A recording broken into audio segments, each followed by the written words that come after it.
네, 8시 15분입니다.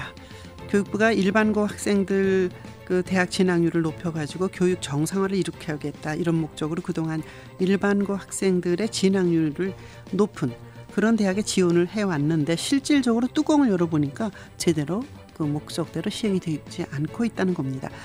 이와 관련한 여러 가지 얘기를 교육평론가로 활동하고 있는 이범 씨와 나누겠습니다. 안녕하십니까? 예, 안녕하세요. 네, 일반고 주요 대학 진학률 그걸 이제 평가해서 한다는 건데 지금 어떻습니까? 지금 이제 제일 관심이 많은 이제 상위권 대학을 추려보면요. 네. 서울 지역 탑 12, 그러니까 12개 최상위 대학의 일반고 진학자 비율이 네. 원래는 70%가 넘었습니다. 그런데 이게 이제 2013에서 15학년도 사이에 뚝 떨어져서요. 네. 지금 60%가 안 됩니다. 아. 그리고 이제 제일 관심이 많은 이제 서울대 같은 경우 이제 간신히 50% 정도로 유지를 하고 있고요. 네, 네. 그 몇 년 사이에 그렇게 뚝 떨어졌다면 어떤 이유가 있었나요? 가장 큰 이유는 이제 이명박 정부 때 자사고를 급증시키면서 네. 특목고 자사고의 전체 정원이 굉장히 늘었습니다. 네, 네. 그래서 이제 중학교 3학년 때 학업 능력이 어느 정도 우수한 학생들이 이전에 비해서 특목고 자사고로 빠져나가는 비율이 더 높아진 거죠. 네. 그래서 일반고로 진학하는 상위권 학생 비율이 낮아진 것이 가장 중요한 원인이라고 보입니다. 예. 근데 교육부가 그동안에 이제 일반고 진학률이 높은 그런 대학에 이거 지원하겠다 그러지 않았습니까? 한 280억 원인 것 같은데 이게 어떤 내용인가요? 교육부가 이제 고교교육 정상화 기여대학이라고 해서 네. 고등학교 체제의 전반적인 안정화와 정상화에 기여한 그런 대학들의 지원금을 줘왔습니다. 네네. 그래서 이제 전체 52곳의 대학을 이제 지원을 해왔는데, 네.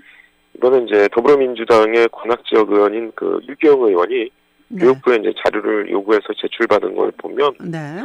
52곳 대학 중에서 15곳의 대학에서 계속 돈은 지원받으면서도 일반고 신입생은 또 줄여왔다는 것이죠. 네. 네. 오히려 이제 고교교육 정상화에 역행한 대학에 교육부가 자금을 지원한 이런 셈이 되지 않았느냐, 네. 이런 비판이 나온 것입니다.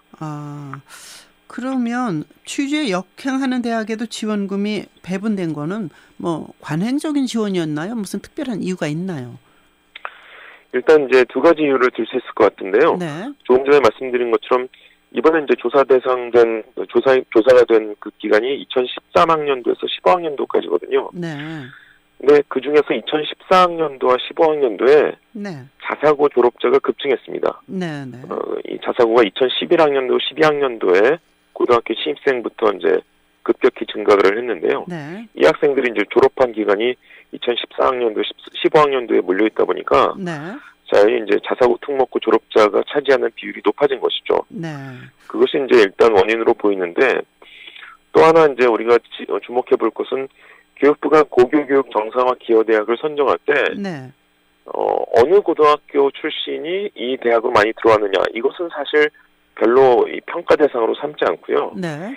대입 전형을 어떻게 이제 개선할 계획을 가지고 있느냐, 그러니까 실적보다는 주로 계획 위주로 많이 이 대학을 선정을 해왔습니다. 네.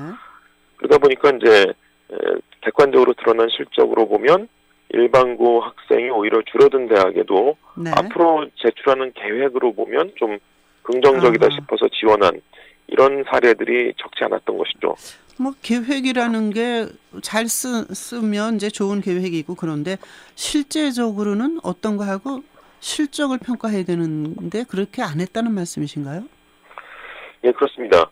그리고 사실은 이제 보다 근본적으로 생각해 보면 네. 교육부의 행동에 조금 모순이 있다라고 보이는 것이요. 네. 한편으로는 물론 이제 지난 정부인 이명박 정부 정책입니다만 자사고 특목고를 계속 늘리는 정책을 취해오면서, 네.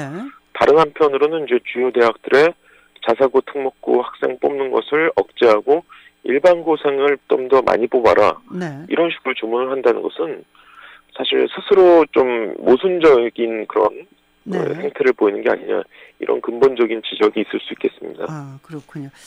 또 이제 그 각 대학들의 대입 선발 과정에서 비교과 활동의 비중을 늘리겠다는 얘기인데, 이것이 그 일반 그 특목고나 이런 쪽에 유리한 거 아닌가요? 어떻게 보십니까? 비교과 활동의 비중을 늘린다는 거예요. 교과 아닌 활동. 거칠게 보면요. 네. 지금 특목고 자사고는 일반고에 비해서 내신을 제외하고는 모두 유리하다고 볼 수 있습니다. 네. 내신이라는 것은 우리나라는 상대평가를 하기 때문에 네. 저 학력이 우수한 강남 지역 상위 4%나 네. 저 시골의 군단위 지역 4%나 똑같이 1등급을 주거든요. 네. 네. 그러니까 이제 내신에 있어서는 특목고 자사고가 불리하다고 볼 수 있지만 네. 그 밖에 뭐 논술이라든지 수능이라든지 또 지금 막 말씀하신 비교과 영역, 네. 이 비교과 영역을 같이 반영하는 전형이 이제 입학사정관 전형이라고 네. 이제 불리는 것인데 이런 영역은 특목고 자사고 학생들이 워낙 전략적으로 이제 준비를 하고 있고 학교에서도 네. 집중적으로 지원을 하기 때문에 유리해지는 측면이 있죠. 네. 특히 우리가 이제 주목해서 볼 것은 지금 특목고나 자사고에 들어가는 중3 학생들이 거치는 그 선발 방식이 네. 입학사정관제와 매우 유사하다는 겁니다. 아, 네. 그러니까 쉽게 얘기하면 특목고나 자사고에 지금 다니고 있는 학생들은 네. 고등학교에 들어올 무렵에 이미 입학사정관제를 한번 예습을 다 마친 학생들이에요. 네. 네. 이런 학생들만 채워져 있다 보니까 네. 당연히 이제 고등학교 다니면서도 대학을 대입의 입학사정관제를 준비하는데도 네. 한번 경험을 이미 해봤기 때문에 유리하고 또 예. 그 과거의 경험에 더해서 이제 전략적인 준비를 더 새롭게 네. 추가를 하는 것이죠. 그렇다면 사실은 그 수월성의 문제냐 평등권의 문제냐 여러 그 논점이 부딪힐 수밖에 없는 이제 그런 건데 잘 안 되는 학교를 더 잘하게 하는 게 굉장히 중요하지 않습니까? 예, 그것도 맞습니다. 예. 네, 그럼에도 불구하고 이제 근본적인 의문이 나오는 것은 네. 교과 영역이라는 것은 이제 쉽게 얘기해서 이제 내신 성적을 의미하는 것이고요. 네. 비교과라는 것은 이제 뭐 각종 뭐 수상 실적이라든지 뭐 네. 봉사 활동, 동아리 활동 이런 것들을 의미하는 것인데요. 네. 교과 활동과 비교과 활동 중에 어느 쪽이 더 부모의 영향력이 클 것 같습니까? 네. 네. 아무래도 이제 비교과 영역일 가능성이 높다는 것이죠. 네. 네. 그러다 보니까 이제 부모나 학교의 이제 조력이 상대적으로 더 네. 원활하게 이루어질 수 있는 특목고 자사고가 이 비교과 비중을 높일수록 유리해진다 이런 지적이 네. 점차 이제 사회적으로 힘을 얻고 있는 상황입니다. 네. 그렇다면 어떤 대안이 제시될 수 있습니까? 여태까지 이제 최근 5, 6년 동안 이제 정부가 입학사정관제가 굉장히 좋은 제도인 것처럼 홍보를 해왔고, 네. 실제로 작년 기준으로 봤을 때 서울적 탑10 대학 기준으로 보면 네. 입학사정관 전형 또는 이제 학생부 종합 전형이라고 부르는데 이 전형의 비율이 무려 41%까지 올라갔습니다. 네. 네.